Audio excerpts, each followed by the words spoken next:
أعوذ بالله من الشيطان الرجيم بسم الله الرحمن الرحيم واتخذ قوم موسى من بعده من حليهم عجلا جسدا له خوار ألم يروا أنه لا يكلمهم ولا يهديهم سبيلا اتخذوه وكانوا ظالمين ولما سقط في أيديهم ورأوا أنهم قد ضلوا قالوا لئن لم يرحمنا ربنا ويغفر لنا لنكونن من الخاسرين صدق اللہ العظیم۔ معزز سامعین، بزرگوں، پیارے بھائیوں، سننے والی خواتین، مائیں اور بہنیں، گزشتہ مجلس میں آپ حضرات کی خدمت میں بنی اسرائیل کی جہالت کا تذکرہ کیا تھا کہ ان لوگوں نے بچھڑے کو معبود بنا لیا۔ اسی مضمون کو آج بڑھانا ہے، اس لیے میں نے آپ حضرات کی خدمت میں آیت نمبر 148 اور 149 148 اور 149 کی تلاوت کی، جس کا ترجمہ یہ ہے کہ موسیٰ علیہ السلام کی قوم نے موسیٰ علیہ السلام کے کوہ طور پر جانے کے بعد قبطیوں کے زیورات سے ایک ایسا بچھڑا بنایا، بچھڑے کا ایک گھر بنایا جس کی آواز تھی، جس کی گائے والی آواز تھی۔ کیا ان لوگوں نے یہ نہیں دیکھا کہ بچھڑا نہ ان سے بات کرتا ہے اور نہ کوئی ان کو راستہ دکھاتا ہے، نہ کوئی راستہ دکھاتا ہے؟ انہوں نے اس کو معبود بنایا اس حال میں کہ وہ ظالم تھے، بے انصاف تھے۔ وَلَمَّا سُقِطَ فِي أَيْدِيهِمْ، اور جب وہ بہت زیادہ پچھتائے اور دیکھا کہ وہ گمراہ ہو گئے تو کہنے لگے کہ اگر ہمارا رب ہم پر رحم نہ کرے اور ہماری بخشش نہ کرے تو ہم نقصان اٹھانے والوں میں سے ہو جائیں گے۔ یہ دو آیتیں میں نے پڑھی۔ معلوم ہونا چاہیے کہ حضرت موسیٰ علیہ السلام جب کوہ طور کے اوپر تشریف لے گئے اور وہاں سے لوٹے نہیں تھے ابھی، بنی اسرائیل میں ایک آدمی تھا جس کا نام موسیٰ بن ظفر تھا۔ حضرت موسیٰ علیہ السلام تو موسیٰ بن عمران ہے، یہ موسیٰ بن ظفر ہے، جس کی ماں نے پیدائش کے اوپر ایک غار میں بچے کی شکل میں اس کو رکھ دیا تھا۔ اللہ تعالیٰ نے اس کی پرورش جبریل امین کے ہاتھوں کروائی، وہ بڑا ہوا۔ جبرائیل علیہ السلام کے سواری جو گھوڑے کی ہوتی، اس کے پاؤں کے نیچے جو مٹی ہوتی، اس کی کیا تاثیر تھی وہ جانتا تھا۔ اس نے اس کی مٹی لے رکھی تھی۔ ایک طرف موسیٰ علیہ السلام کی قوم جب فرعون کی قوم سے نکل کر، مصر سے نکل کر باہر آ رہی تھی تو ان لوگوں نے قبطیوں سے، فرعون کی قوم سے زیورات بطور عاریت کے اور استعمال کے لیے تھے. کوئی تہوار تھا، کوئی عید تھی ان کی، کوئی فنکشن ہوگا، اس لیے کہا کہ ہم اپنے زیورات آپ دیں، ہم بعد میں آپ کو دے دیں گے. علامہ آلوسی بغدادی علیہ الرحمہ نے اس مقام کے اوپر قال الامام کہہ کر ایک روایت نقل کی، لیکن محشی کا کہنا یہ ہے کہ جب امام کہتے تو امام رازی مراد ہوتے ہیں، حالانکہ یہ روایت تفسیر کبیر رازی میں نہیں ہے. روایت کیا ہے؟ روایت یہ ہے کہ اللہ تعالیٰ نے جب فرعون کی اور اس کی قوم کے غرق کرنے کا اور ڈبونے کا ارادہ کیا تو کیسے اللہ جانتا تھا کہ یہ قوم اب ایمان لانے والی نہیں ہے، اس لیے اب ان کو ہلاک کر دیا جائے. یہ اللہ کا فیصلہ تھا. اللہ تعالیٰ نے اپنے علم کے مطابق ان کو ڈبونے کا فیصلہ کیا. تو بنی اسرائیل کو موسیٰ علیہ السلام نے حکم دیا کہ ان قبطیوں سے ان کے زیورات عاریت کے طور پر لے لو، تاکہ وہ اپنے زیورات کو لینے کی لالچ میں واپس پیچھے پیچھے آوے، یا یہ کہ ان کا مال بنی اسرائیل کے ہاتھ میں آ جائے. واللہ اعلم بالصواب. یہ روایت تو نقل کی آلوسی نے امام کے حوالے سے، لیکن محشی نے یہ لکھا کہ ابو حیان گرناطی کی جو بحر ہے اس میں دیکھا جائے اس روایت کو، لیکن رازی نے اس روایت کو نقل نہیں کیا ہے. خیر، یہ بات بھی آئے گی کہ ان کے زیورات کو لینا کیسا تھا. پہلے ہم اس قصے کو سن لیتے ہیں. تو موسیٰ علیہ السلام ادھر کوہ طور پر ہیں، ادھر بنی اسرائیل کو موسیٰ بن ظفر نے کہا کہ جو زیورات تم لے کر آئے ہو وہ تمہارے لیے حلال نہیں ہے، دوسروں کا مال ہے، اس لیے سب جمع کرو. جمع کیا سب نے. یہ بہت بڑا ماہر کاریگر تھا، اس نے اپنی کاریگری سے اس سونے کو پگھلا دیا اور پگھلا کر بچھڑے کی ایک شکل بنائی یا کوئی جانور کی شکل بنائی.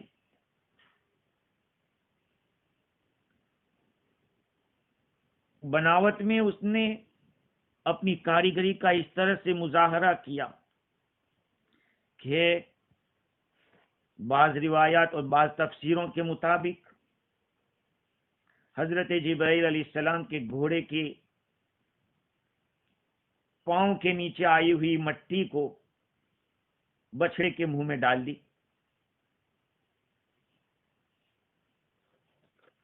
اور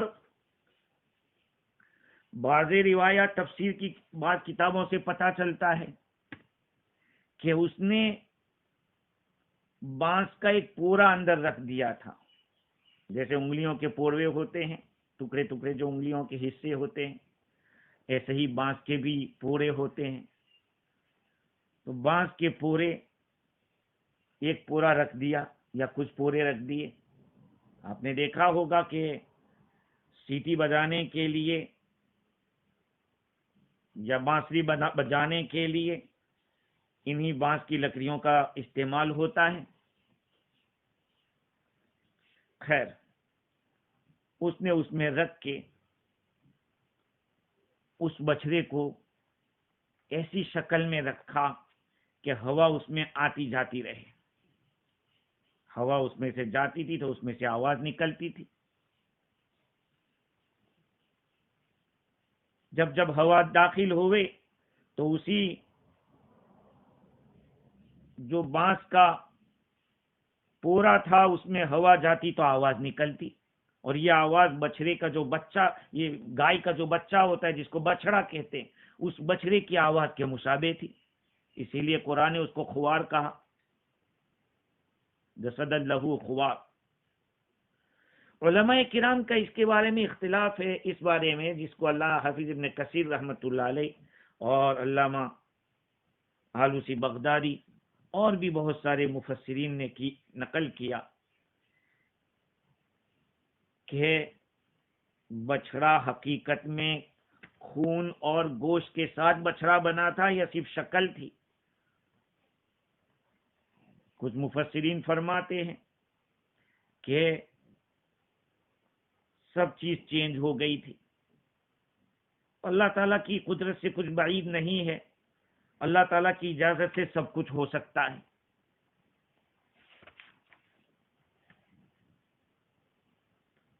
مٹی کے اندر وہ حیات کی طاقت اللہ نے رکھی ہو. تو بعض لوگوں کا کہنا یہ ہے کہ حقیقت میں گوشت پوشت کے ساتھ بچڑا بن گیا تھا. دوسرے مفسرین منع کرتے ہیں کہ نہیں، وہ تو وہی سونا ہی تھا، صرف شکل بچڑے کی تھی. جب اس نے یہ تیار کر لیا، اس نے آواز نکالی. کتنی دفعہ آواز نکالی اس میں بھی اختلاف ہے. کسی نے کہا ایک ہی دفعہ آواز نکالی، کچھ کہہ رہے ہیں کہ بہت دفعہ آواز نکالی.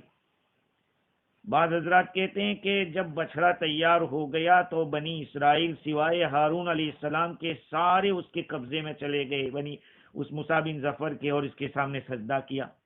لیکن تفسیر روح البیان میں لکھا ہے کہ 6 لاکھ میں سے صرف 12,000 آدمی وہ تھے جنہوں نے اس بچڑے کی پوجا نہیں کی.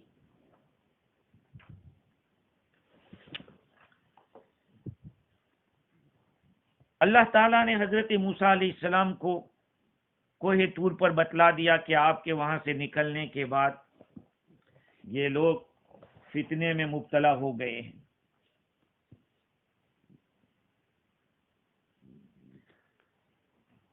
سوال یہ ہوتا ہے کہ کام تو بنی اسرائیل کے ایک آدمی نے کیا تھا، معبود بچڑا جس کو بنانے والا تو ایک تھا، لیکن پوری قوم کو قرآن بتا رہا ہے کہ پوری قوم نے اس کو معبود بنایا تھا. اس کا جواب یہ ہے کہ کسی قوم کا ایک آدمی اس طرح کا کارنامہ انجام دیتا ہے تو پوری قوم کی طرف نسبت کیا جانا یہ معروف و مشہور ہے. جیسے کہ کوئی تمیمی نے کیا ہو تو کہا بنو تمیم نے یہ کام کیا. اسی طرح سے موسیٰ علیہ السلام کی قوم کے موسیٰ بن ظفر نے اس طرح کا کام کیا تو پوری قوم کو کہا گیا کہ پوری قوم نے بنا دی. یا یہ کہا جائے گا کہ بنی اسرائیل خود چاہتے تھے، قوم عمالقہ کو بتوں کی پوجا کرتے دیکھا تو کہا ہمارا بھی ایک معبود ہونا چاہیے، وہ اس پر راضی تھے. اور کسی فعل پر راضی ہونا اس کام کے کرنے والے کے ساتھ شریک ہونے کا معنی رکھتا ہے. اس لیے قرآن نے کہا کہ موسیٰ علیہ السلام کی قوم نے موسیٰ علیہ السلام کے بعد ان کے زیورات سے بچڑے کا ایک دھر بنا دیا، ایسا در جس کی بچڑے کی آواز تھی. سوال یہ ہوتا ہے کہ زیورات تو ان کے تھے نہیں، زیورات تو دوسرے کے تھے. کسی قوم کا مال اس طرح سے بغیر اجازت کے لے لینا اور مالک بن جانا کیسے صحیح ہو سکتا ہے؟ آپ کہو کہ بعد میں تو مال غنیمت ان کو ہی ملنے والا تھا، لیکن حضور اکرم صلی اللہ علیہ وسلم کی خصوصیت رہی کہ مال غنیمت صرف اسی امت کے لیے حلال رہا. چنانچہ حضور اکرم صلی اللہ علیہ وسلم ارشاد فرماتے اوتیت خمسا لم یؤتہن احد قبلی احلت لی الغنائم. 5 چیزیں ایسی ہیں جو مجھے دی گئی ہے، کسی اور کو مجھ سے پہلے نہیں دی گئی. 5 چیزیں مجھے دی گئی جو مجھ سے پہلے کسی کو نہیں دی گئی.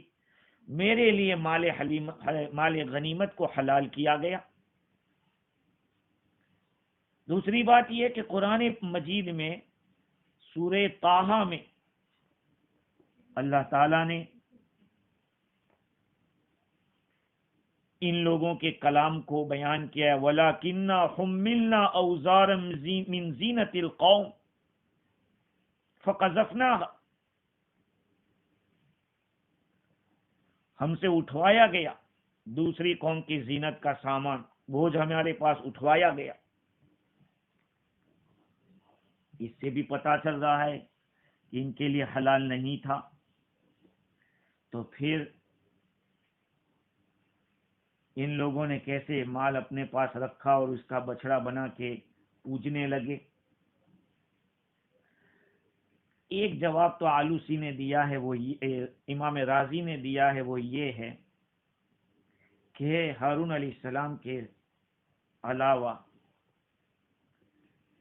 ان کی قوم نے بچھڑے کی پوجا کی، اور اس بچھڑے کے اندر جو زیورات کا استعمال ہوا، وہ زیورات اور فرعونیوں کی جو زمین، وہ ساری ان کے پاس ہی آنے والی تھی آگے چل کر، جیسے کہ قرآن نے کہا ہے کم ترکوا من جنات وعیون وکنوز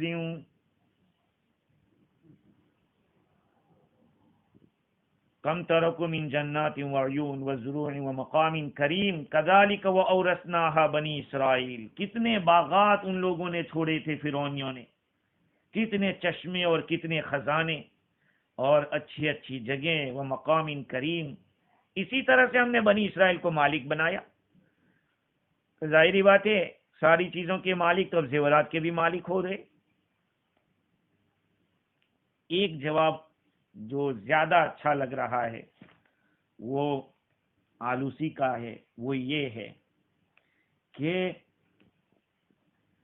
بنی اسرائیل کو فرعونیوں نے اور فرعون اور اس کی قوم نے جو ستایا تھا، ان کو غلام بنا کے رکھا تھا، ان سے خوب کام لیا تھا، ان کے مال بھی لے لیے تھے، ان کی اولاد کو بھی قتل کر دیا تھا۔ تو اللہ تعالیٰ نے اب ان کو موقع دیا کہ ان کی زمین بھی ان کے پاس، ساری چیزیں، اور اللہ تعالیٰ ساری زمین کا اور ساری چیزوں کا مالک ہے۔ یورثھا من یشاء من عبادی، اللہ جسے چاہتا ہے اس کا مالک بناتا ہے۔ یہ بطور مال غنیمت نہیں تھا، بلکہ ہو سکتا ہے بطور وحی کے ہو۔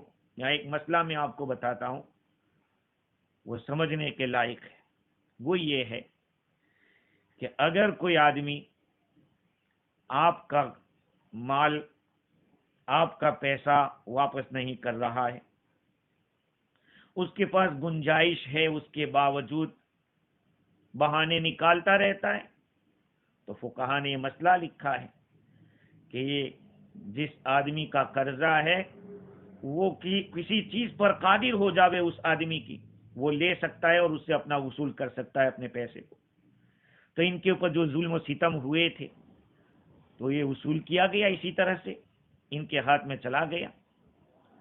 دوسرا ایک سوال یہ ہے کہ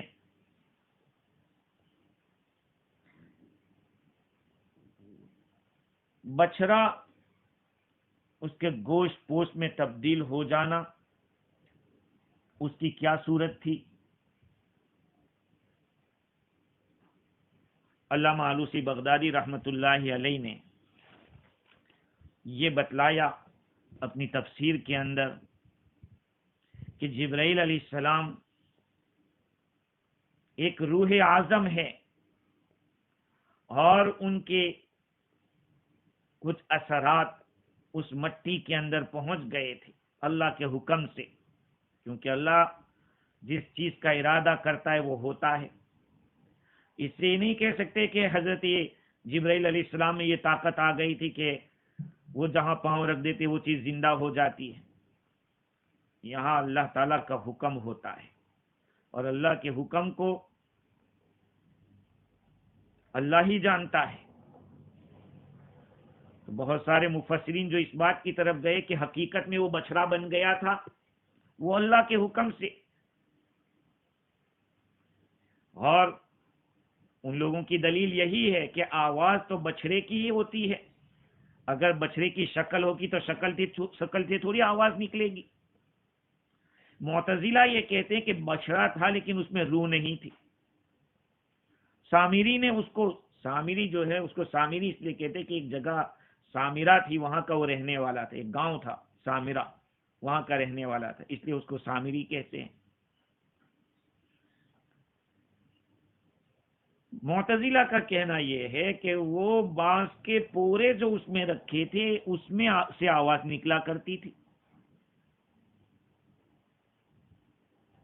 اس میں حرکت ہوئی، وہ چلا یا نہیں چلا۔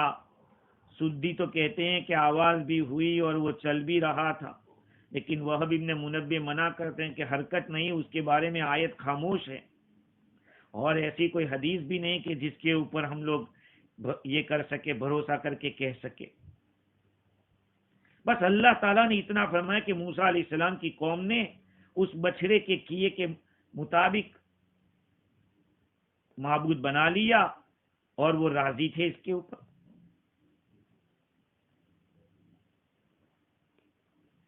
حضرت حسن بصری فرماتے کہ سارے لوگوں نے بچھڑے کی پوجا کی تھی، صرف ہارون علیہ السلام نے نہیں کی تھی۔ اور کچھ لوگ کہتے ہیں نہیں، جیسے میں نے عرض کیا کہ نہیں، 12,000 آدمی ایسے تھے کہ جو اس گائے پوجا کے اندر شریک نہیں ہوئے۔ اور عجیب بات یہ ہے کہ مفسرین نے لکھا ہے کہ جس وقت بچڑا تیار ہوا اور اس میں آواز آئی تو لوگ بنی اسرائیل اس کے سامنے سجدہ ریز ہو گئے۔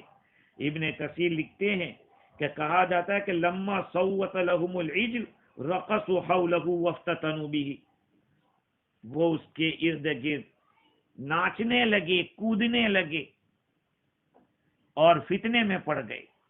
ایک اہم مسئلہ میں یہاں عرض کرنا مناسب سمجھتا ہوں، جس کو تفسیر روح البیان میں بڑی تفصیل کے ساتھ نقل کیا۔ مفسر قرطبی نے ترشوشی سے نقل کیا ہے، جس کو روح البیان میں لکھا۔ شیخ ترشوشی سے پوچھا گیا کہ کچھ لوگ ایک جگہ پہ جمع ہوتے ہیں، وہاں جمع ہو کر قرآن مجید کی کچھ آیتیں پڑھتے ہیں، کچھ اور پھر گانے والا کچھ اشعار گاتا ہے یا پڑھتا ہے۔ ان اشعار کو سن کر لوگ ناچنے لگتے ہیں، طرب میں، وجد میں آ جاتے ہیں اور دف سے مارتے ہیں۔ تو کیا ایسی مجلس میں جانا حلال ہے یا نہیں؟ جواب دیا کہ ایسے صوفیہ کا مذہب، یاد رکھیں میں جو لفظ کہہ رہا ہوں، ایسے صوفیہ بطالت، جہالت اور دلالت ہے۔ بطالت کے معنی بیکار ہے، جہالت کے معنی نادانی ہے، اور دلالت کے معنی گمراہی ہے۔ وَمَا الْإِسْلَامُ إِلَّا كِتَابُ اللَّهِ وَسُنَّةُ رَسُولِهِ صلی اللہ علیہ وسلم۔ اسلام تو کتاب و سنت کا نام ہے، قرآن کا نام ہے، حدیث کا نام ہے۔ فقہاء کرام نے بھی انہی دو سے سہارا لیا ہے، اس لیے فقہ بھی اسی کے اندر آئے گا، سب چیزیں اس میں داخل ہوگی، کتاب و سنت سے ہٹ کر بات نہیں ہوگی، اجماع امت بھی اس کے نیچے آئے گا۔ تو کتاب و سنت کے سوا دوسری باتیں اسلام میں نہیں ہے۔ اور پھر فرمایا کہ سب سے پہلے یہ ناچنے کا کام کیا تو بنی اسرائیل نے کیا تھا، سامری کے ساتھیوں نے کیا تھا۔ جب بچڑا تیار ہو گیا اور اس میں آواز آئی تو سب کھڑے ہو کر ناچنے لگے اور وجد کرنے لگے۔ یہ کفار کا دھرم ہے، یہ بچڑے کی پوجا کرنے والوں کا دھرم ہے۔ حضور صلی اللہ علیہ وسلم کے ساتھ صحابہ کرام جب بیٹھتے تھے تو ایسا لگتا تھا کأنما علی رؤوسہم الطیر، گویا کہ ان کے سروں پر پرندے بیٹھے ہوئے، اتنا وقار تھا۔ ہاں، اس لیے بادشاہ کو یا گورنر کو جہاں کہیں اس طرح کی محفلیں ہوتی ہو، مسجدوں میں ہوتی ہو، منع کیا جائے۔ آج کے اس دور میں الیکٹرانک میڈیا کا دور ہے، یہ باتیں سوشل میڈیا پہ بہت وائرل ہوتی ہے، جس میں دیکھا جاتا ہے کہ جاہل قسم کے پیر عورتوں کے ساتھ مصافحے کرتے ہیں، ان کے ساتھ ناچتے ہیں، وجدہ میں آ رہے ہیں۔ یہ کون سا وجدہ ہے؟ چاروں امام، امام مالک، امام ابو حنیفہ، امام شافعی، امام احمد، یہ تمام کے تمام حضرات اس کو منع کرتے ہیں. کسی مسلمان کے لیے حلال نہیں جو اللہ اور آخرت کے دن پر ایمان رکھتا ہو کہ ایسے لوگوں کے ساتھ جمع ہو. نصاب الاحتساب کے حوالے سے روح البیان میں لکھا کہ کیا سیما کے اندر ناچنا جائز ہے؟ مجلس سیما ہوتی ہے. میں نے ایک رسالہ لکھا ہندوستان کے قیام کے دوران نیوزی لینڈ سے جانے کے بعد. وہاں بھی نعت خوانی کی ایسی مجلس ہے کہ رات رات بھر ہوتی تھی. بھائی نعت تو بہت اچھی چیز ہے، اللہ کے نبی کی صفات تعریف، تو کیا گانے ہی کی شکل میں ہوگی؟ گانے ہی کی شکل میں آدمی کو جوش آتا ہے، احادیث شریفہ سننے کی شکل میں نہیں آتا. تو پوچھا گیا کہ مجلس سیما میں ناچنا جائز ہے؟ جواب ملا کہ بالکل نہیں، جائز نہیں ہے. اور اگر کسی شیخ سے اس طرح کی کوئی بات ہوئی ہے تو یہ یوں سمجھو کہ جیسے راشا والا کوئی مریض آدمی ہوتا ہے جس کو بدن کے اندر کپ کپی آتی ہے، تو ایسی ایک حرکت ہے. قرآن کا سننا جائز، نصیحتیں بیان سننا جائز، گنا حرام. اسی لیے میں نے اس رسالے میں لکھا تھا کہ اگر کوئی مجلس کے اندر نعت خوانی اگر کچھ ہو جاوے، زیادہ تر بیان و نصیحتیں اور قرآن کی تلاوت ہو، تو اس میں مذائقہ نہیں. لیکن رات رات بھر اس طرح کی مجلس ہو کہ نہ فجر کا ٹھکانہ اور محفل کے اندر بیٹھنے والے بھی اس طرح کے ہو، یاد رکھو صوفیاء کرام میں سے جن مشائخ نے اس کو جائز کہا تو کس کے لیے کہا؟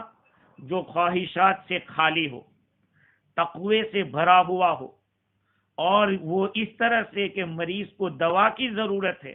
کہا اس طرح سے اگر کوئی آدمی ہے تو پھر وہ شرکت کر سکتا ہے، لیکن اس کی شرطیں، ایک تو یہ ہے کہ اس میں کوئی امرد نہ ہو، ایسا لڑکا جس کی داڑھی نہ ہو، خوبصورت ہو. دوسرا یہ کہ ان کے اندر کوئی دوسرے خیال کا، یعنی سارے صوفیاء ہیں، نیک لوگ ہیں اور تقوی سے بھرے ہوئے، ان میں کوئی بغیر داڑھی کا بیٹھا ہے، ان میں کوئی بدکار بیٹھا ہے، فاسق قسم کا، دنیا دار، عورتوں کا شائق، ایسا فاسق نہ ہو. اور قوال جو گانے والا ہے، نعت پڑھنے والا ہے، اس کا مقصد اخلاص ہو. یہ نہیں کہ جیب خالی کرنا مقصد ہو یا کھانے کی محفل جمانا ہو. اور چوتھی مجلس یہ ہے کہ لوگ کھانے کے لیے یا فتوحات کو دیکھنے کے لیے جمع نہ ہو. اور پانچواں یہ ہے کہ اس میں وہی کھڑا ہو سکتا ہے جو مغلوب الحال ہو. ہاں یہ ساری شرطیں ہیں، لیکن آج دیکھا جا رہا ہے کہ یہ جو کچھ بھی کر رہے ہیں وہ بنی اسرائیل کے گائے کی پوجا کرنے والوں ہی کی نقل کر رہے ہیں. اس لیے ان چیزوں کو بند کیا جائے. ہاں شریعت نے اس کی اجازت نہیں دی ہے. رقص ہے، ناچنا ہے. دیکھیے ان کا، یہ ناچنے گانے والوں کا کیا حال ہے. ابھی نیوز کے اندر اس بات کو عام کیا گیا کہ کتنے مسلمان جو فلم انڈسٹری میں حصہ لیے ہوئے ہیں، ان کے خاندان کی ان کی عورتیں اکثر و بیشتر غیروں کے ساتھ شادی کی ہوئی ہے. سب کا نام میں نہیں لیتا، جانتے ہیں سب. یہ کیا ہے؟ غلط ماحول کا اثر. گھر کا ماحول جیسا ہوگا ایسا ماحول گھر والوں کے اندر آئے گا اور پھر اسی کے اثرات ظاہر ہوں گے. خیر بات بہت دور چلی گئی. تو بات یہ تھی کہ بنی اسرائیل نے اس کی آواز کو سن کر وجدہ میں آ گئے، ناچنے لگے، کودنے لگے. وہیں سے یہ وجدہ والا بھی آیا ہے. اللہ تعالیٰ فرماتے ہیں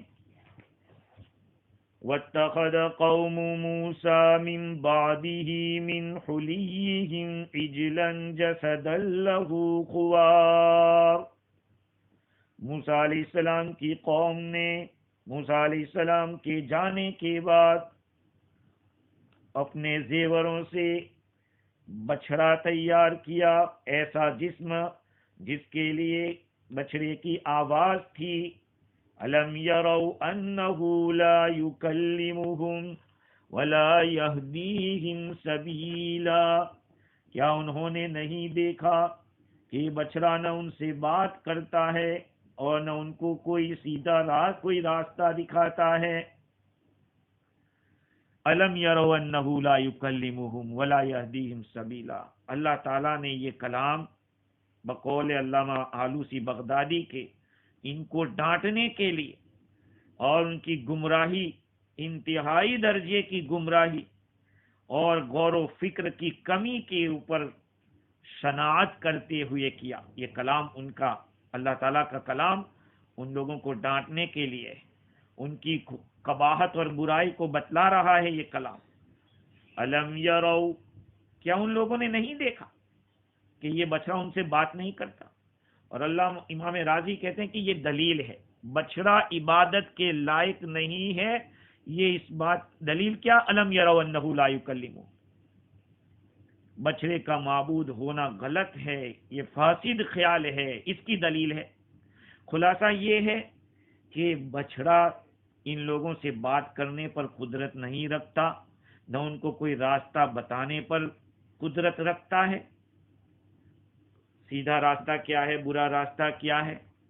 جو اس طرح کا ہو وہ یا تو جامد ہوگا یا جانور ہوگا۔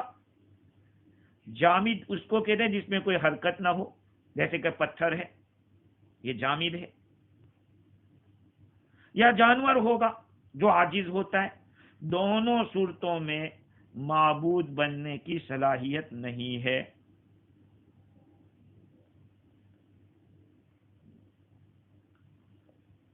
یہاں علامہ آلوسی بغدادی لکھتے ہیں کہ جو چیز ایک نارمل انسان کر سکتا ہے اس کے کرنے پر وہ قادر نہیں۔ نارمل انسان بات کرتا ہے، نارمل انسان سے راستہ پوچھو راستہ بتاتا ہے، تو پھر ان لوگوں نے اس ذات کے برابر کیسے قرار دیا جو جسموں کو پیدا کرنے والا ہے، تمام قوا انسان میں بنانے والا، جو تقدیر بنانے والا ہے، اس کے برابر کیسے کر دیا؟ اور واقعتاً ان مفسرین کو اللہ تعالیٰ جزائے خیر عطا فرمائے، انہوں نے جو باتیں بڑی گہرائی سے لکھی، بات کرنے کی صفت کیوں بتلائی؟ الم یروا انہ لا یکلمہم، ان سے بات نہیں کرتے۔ یا تو حضرت موسیٰ علیہ السلام کے ساتھ اللہ تعالیٰ کی ہم کلامی ہوئی ہے، اس کی طرف تعریض کی ہے، اشارہ کیا گیا کہ اللہ تو بات کرتا ہے، اللہ تو راستہ دکھاتا ہے، اور یہ تو اس میں ہے نہیں۔ اور بعض حضرات کہتے ہیں کہ سچے معبود کی طرف اشارہ ہے کہ اس کا کلام کبھی ختم ہونے والا نہیں، اور اس کی ہدایت، اس کی رہنمائی ایسی ہے کہ جس کا کوئی انکار نہیں کر سکتا۔ معبود تو وہ ہوتا ہے جس کے اندر امر و نہیں ہو، آرڈر کر سکتا ہے، منع کر سکتا ہے۔ جب بولنے والا ہی نہیں تو وہ کہاں سے حکم دے سکتا ہے اور روک سکتا ہے؟ بچڑا تو نہ حکم دے سکتا ہے نہ روک سکتا ہے، تو پھر کیسے معبود ہو سکتا ہے؟ یہاں پر معتزلہ نے چانس لیا اپنا۔ معتزلہ کہتے ہیں کہ سیدھے راستے کی طرف رہنمائی کرنے والا وہی معبود ہو سکتا ہے۔ تو بھائی اللہ سبحانہ و تعالی نے حق اور باطل دونوں کو بتلا دیا ہے، ہدایت دینا بھی اس کے ہاتھ میں ہے، اور اگر بندہ گمراہ ہونا چاہے تو پھر وہ بھی فیصلہ اللہ کرتا ہے۔ ایک سوال یہاں ہو سکتا ہے، وہ یہ ہے کہ اللہ تعالیٰ نے یہ فرمایا کہ یہ نہ بولتا ہے نہ راستہ بتاتا ہے، تو کیا جو کوئی بھی بولتا ہو راستہ بتاتا ہو وہ معبود ہو جائے گا؟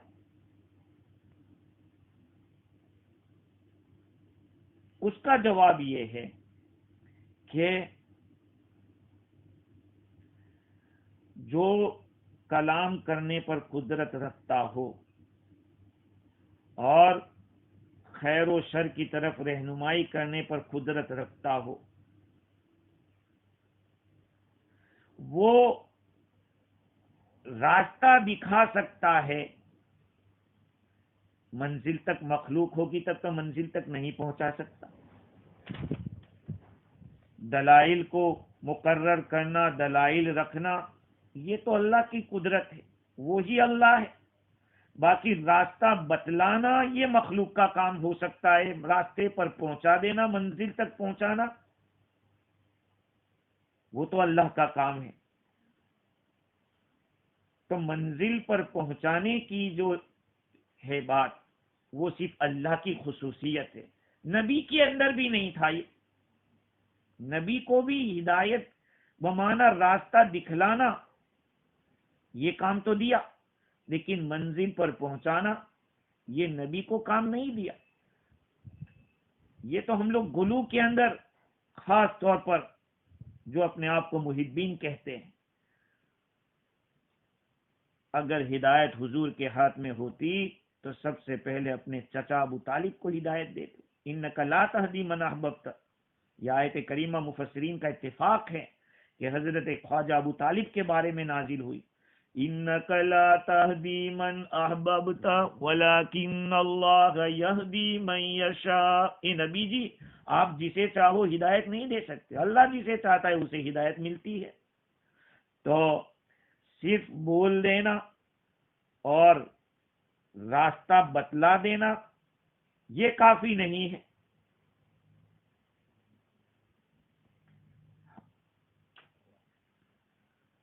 آگے اللہ تعالیٰ فرماتے ہیں اتخذوہ وکانوا ظالمین، انہوں نے اس کو معبود بنا دیا اس حال میں کہ لوگ ظالم تھے، یہ لوگ ظالم تھے۔ دوبارہ اس کو بیان کیا، اتخذ کا لفظ اس لیے کہ شروع میں لائے تھے واتخذ قوم موسیٰ، موسیٰ علیہ السلام کی قوم نے معبود بنا لیا بچڑے کو، پھر دوبارہ واتخذوہ تکرار کے ساتھ، تکرار اس طرح سے کہ جیسے اوپر ساری باتیں نقل کی کہ موسیٰ علیہ السلام کے جانے کے بعد ایسے بچڑے کو معبود بنا، یہ ساری چیزیں اس میں ملحوظ رکھی جائے گی واتخذوہ کے اندر۔ اور اشارہ اس بات کی طرف ہے کہ جو کیا انہوں نے کیا، جیسے ہم اردو میں بولتے ہیں انہوں نے یہ کیا، اور پھر آخر میں کہتے ہیں کہ یہ سارا انہوں نے کیا، تو اللہ تعالیٰ نے بھی اسی طرح سے یہاں پہلے تفصیل کے ساتھ بیان کیا اور پھر اشارے کے ساتھ بیان کیا امر منکر کی طرف، وکانوا ظالمین، اور وہ لوگ ظالم تھے، ظلم کرنے والے تھے۔ کیسے ظالم ہو گئے؟ جس چیز کو جہاں رکھنا چاہیے وہاں نہ رکھا جائے تو اس کو ظلم کہتے ہیں، وضع الشیء فی غیر محلہ، یہ ظلم ہے۔ اللہ تعالیٰ نے ان کے اس کام کو ظلم قرار دیا اس لیے کہ اللہ تعالیٰ کی عبادت سے تو اعراض کیا اور بچڑے کی پوجا میں لگ گئے، جس کی عبادت کرنا تھی اس کو چھوڑ دیا اور جس کی نہیں کرنا تھی اس کو اپنا لیا۔ اللہ تعالیٰ نے اس کو ظلم قرار دیا، وَكَانُوا ظَالِمِينَ۔ وَلَمَّا سُقِطَ فِي أَيْدِيهِمْ وَرَأَوْا أَنَّهُمْ قَدْ ضَلُّوا قالوا لئن لم يرحمنا ربنا ويغفر لنا لنكونن من الخاسرين۔ اور جب وہ لوگ پچھتائے، نادم ہوئے اور انہوں نے دیکھا کہ وہ گمراہ ہو گئے، بھٹک گئے، تو کہنے لگے یقیناً اگر ہمارے رب نے ہم پر رحم نہیں کیا اور ہمیں نہیں بخشا تو ہم ضرور بالضرور نقصان اٹھانے والوں میں سے ہو جائیں گے۔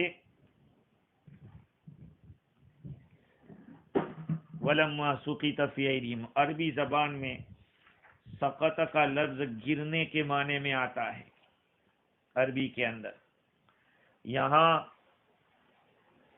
سُقِطَ فِي أَيْدِيهِمْ شرمندہ ہوئے، پشیمان ہوئے، سقیتا کے معنی گرائی گئی، فی ایدیہم ان کے ہاتھوں میں کیا گرائی گئی؟ ندامت اور پشیمانی ان کے ہاتھوں میں آ گئی۔ یہ ایک محاورہ ہے عربی زبان کے اندر۔ سارے مفسرین فرماتے ہیں کہ سقیط فی ایدیہم کے معنی بچھڑے کی پوجا پر بے انتہا شرمائے، لیکن شرمانے کا معنی یہاں کیسے پیدا ہوتا ہے، اس کو سمجھانے کے لیے امام فخر الدین رازی نے 6 وجہیں بتلائی۔ اب وہ ساری تو بتا نہیں سکتا، تفصیلات ہیں، لیکن ایک بات ضرور ہے کہ سب نے یہی معنی کیا کہ وہ شرمندہ ہو گئے۔ کیسے معنی پیدا ہوتا ہے؟ سقط الندم فی ایدیہم، یہ معنی ہے شرمندگی ان کے ہاتھ میں گری، ان کے سامنے گری۔ ایدیہم کا معنی فی ایدیہم ان کے سامنے، ان کے دلوں میں۔ کوئی کہتا ہے جس وقت کہ ان کے سامنے ایک ناپسندیدہ چیز پیش آ گئی، تو جو چیز دل میں آئی ہے اس کو، ناپسندیدہ جو چیز ہے وہ تو دل میں ہے، ایسے موقع پہ کہتے ہیں کہ ان کے سامنے ایک بات اس طرح کی آ گئی، تو شرمندگی بھی دل میں تھی ان کے۔ صاحب کشاف کہتے ہیں کہ جس آدمی کو شرمندگی ہوتی ہے وہ اپنے ہاتھ کو کاٹتا ہے، انگلیوں کو منہ میں چباتا ہے، کبھی ہتھیلی کو دباتا ہے منہ کے اندر غم کے مارے، تو گویا کہ ان کی شرمندگی گری ہوئی تھی، منہ کے اندر پڑی ہوئی تھی۔ اور بعض حضرات یہ کہتے ہیں کہ گرنے کا معنی ہے اوپر سے نیچے، جب کوئی چیز اترتی ہے اوپر سے نیچے اس کو کہتے ہیں کہ یہ چیز گری۔ سقط المطر، بارش گری۔ اسی طرح سے آپ کے ہاتھ میں سے کوئی چیز گر گئی، تب بھی اس طرح کا لفظ بولتے سقط من یدک شیء، آپ کے ہاتھ سے کوئی چیز گری۔ کوئی آدمی کسی عمل کے اندر لگا رہے، اقدام کرتا ہے، آگے بڑھتا ہے، اگر اس اعتقاد سے کرتا ہے کہ وہ اچھا ہے، صحیح ہے، اس عمل کے ذریعے اس کو عزت ملے گی، بلندی ملے گی، لیکن جب کرنے کے بعد اس کام کے باطل ہونے اور اس کا فساد سامنے آتا ہے تو وہ اوپر سے نیچے گرتا ہے۔ ہاں، اس لیے جب آدمی کوئی غلطی کرتا ہے تو کہتے ہیں کان ذالک منہ سقطا، اس سے غلطی ہو گئی، تو گرنے کو شرمندگی کے ساتھ اس طرح سے مناسبت ہے۔ بعض حضرات نے یہ سوال کیا کہ پھر ہاتھ کو ذکر کرنے کی کیا ضرورت تھی؟ اس کا جواب یہ کہ ہاتھ تو آلہ ہے، اس کو استعمال کیا جاتا ہے۔ آدمی جب کسی چیز کو پکڑتا ہے، کسی چیز کو یاد کر لیتا ہے، تو شرمندہ آدمی اس وقت اپنے ہاتھ کو استعمال کرتا ہے جس سے اس کی شرمندگی کی تلافی ہو۔ مثال کے طور پر دیکھیے، کسی آدمی نے کچھ بولنا نہیں چاہیے تھا، وہ بول دیا غلطی سے، تو وہ اپنا ہاتھ سیدھا لے کے منہ کے اوپر یا سر کے اوپر ایسے مارے گا، دکھائے گا۔ کبھی کیا کرے گا، اپنی جو ٹھڈی ہے اس کو اپنے ہاتھ میں لے لے گا۔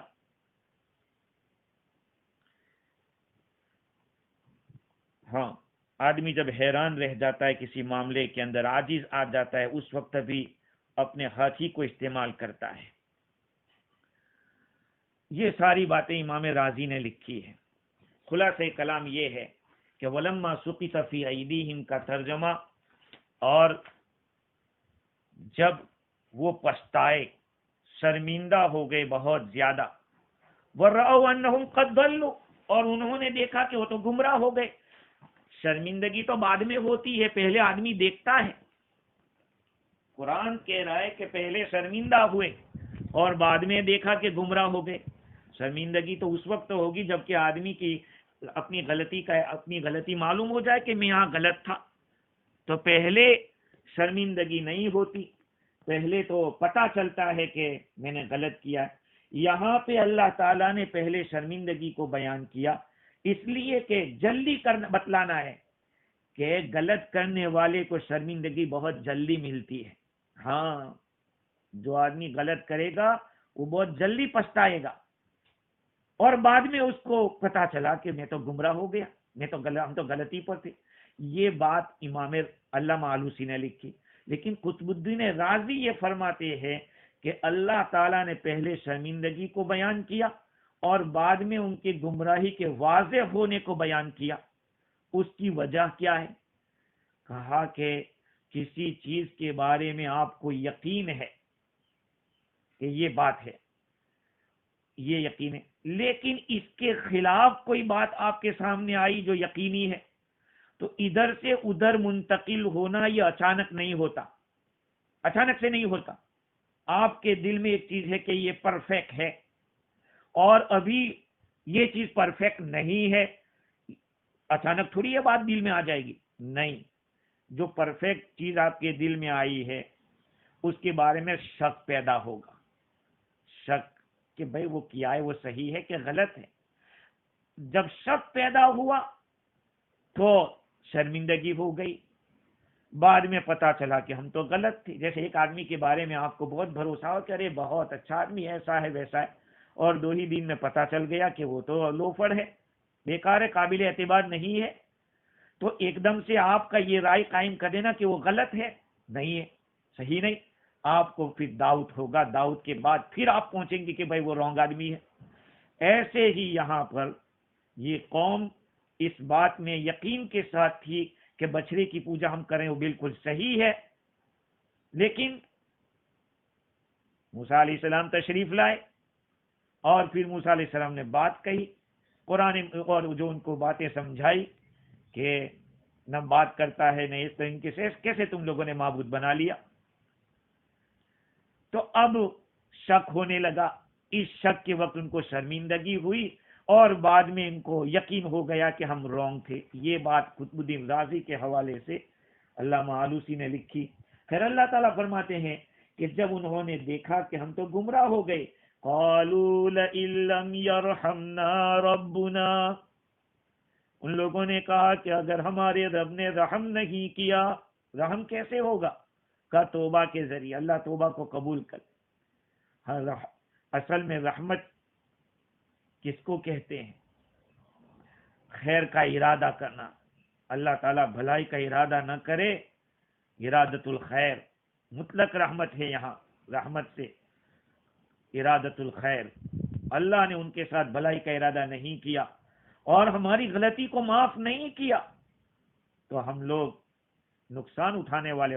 پہلے معافی ہونی چاہیے تھی، بعد میں رحمت ہونی چاہیے تھی، لیکن اللہ تعالیٰ نے پہلے رحمت کو مغفرت کے اوپر مقدم کیا، اس لیے کہ پہلے تخلیہ ہوتا ہے پھر تحلیہ ہوتا ہے۔ مقصود اصلی کیا ہے؟ اللہ تعالیٰ کی رحمت ہے، اور رحمت انزال توبہ سے، توبہ اللہ تعالیٰ اتارے ان کے گناہ کی، اس لیے پہلے رحمت کو بیان کیا۔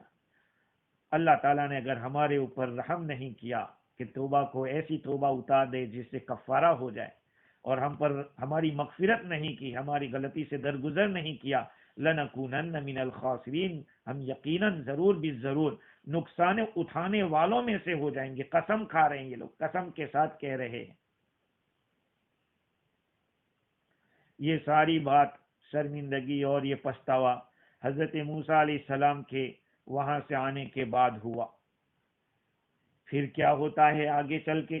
موسیٰ علیہ السلام ان کو کیسے سمجھاتے ہیں اور اپنی خفگی کا اظہار فرماتے ہیں، انشاءاللہ دوسری مجلس میں اس کو پیش کیا جائے گا۔ اللہ تعالی ہم سب کی رہنمائی فرمائے اور راہ حق کے اوپر موت تک قائم رکھے۔ وآخر دعوانا الحمدللہ رب العالمین۔